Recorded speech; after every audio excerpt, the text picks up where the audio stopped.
Yo, what's going on, man? Your wife let me in. She saw me when I was coming in, so. Hey, what's good, man? Come on in. You just have a seat right there. Oh, right here. Cool, cool. Appreciate it. But yeah, man. I mean, you know how it is. Just trying to make it, man. Taking it day by day. Really? You don't sound too sure, man. I mean, the father's still yet good.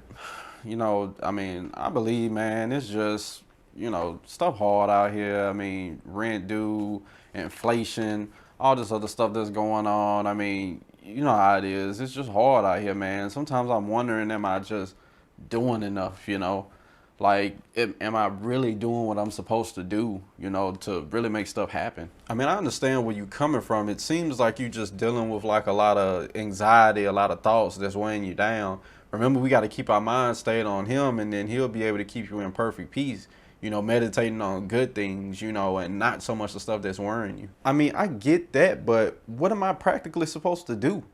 I mean, I'm working a full-time job, you know that. I mean, I'm trying to get my business and stuff going, but it's like, what more can I do that I'm already not doing?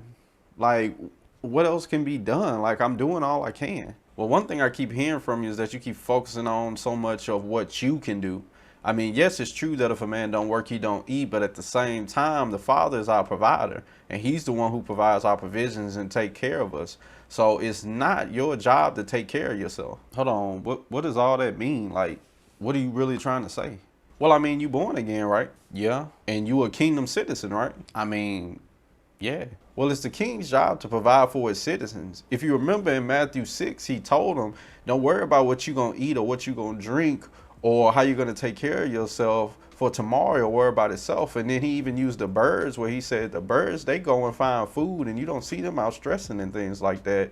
So if he'll do that for a bird, how much more so once born again knows that are created back in his image, that he makes sure that they succeed and that he makes sure that he provides their ways if we acknowledge him in all our steps. But I mean, how is he literally gonna pay my bills? I mean, like, stuff is coming up, stuff is due. See, you worried about putting your hands into something so much. Like, we weren't created for to take care of ourselves.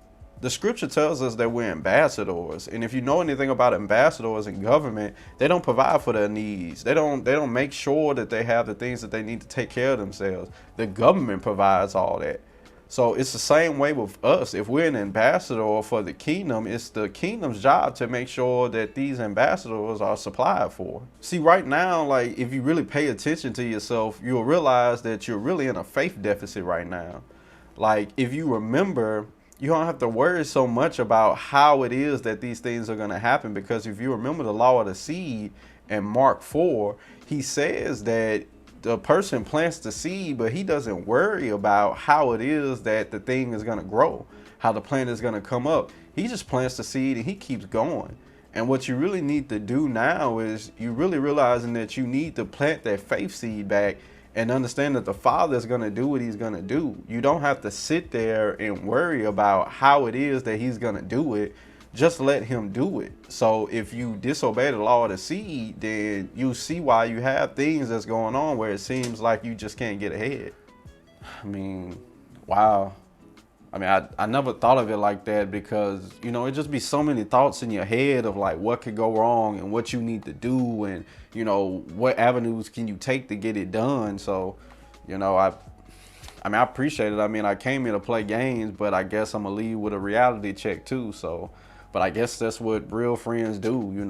You heard me sound like I had a problem, and, you actually helped me through it and not laugh with me about it like it's not really something that's serious, when you could tell it was something that was serious going on. Oh, it's no problem, man. Iron sharpens iron.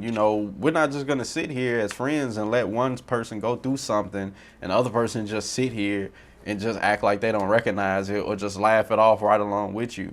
But I mean, just as well as you got that reality check, come on over here and get this L. You go take that along with you when you leave here. See, there you go, man. See, you just finished teaching, but I'm about to be the one to get a lesson now.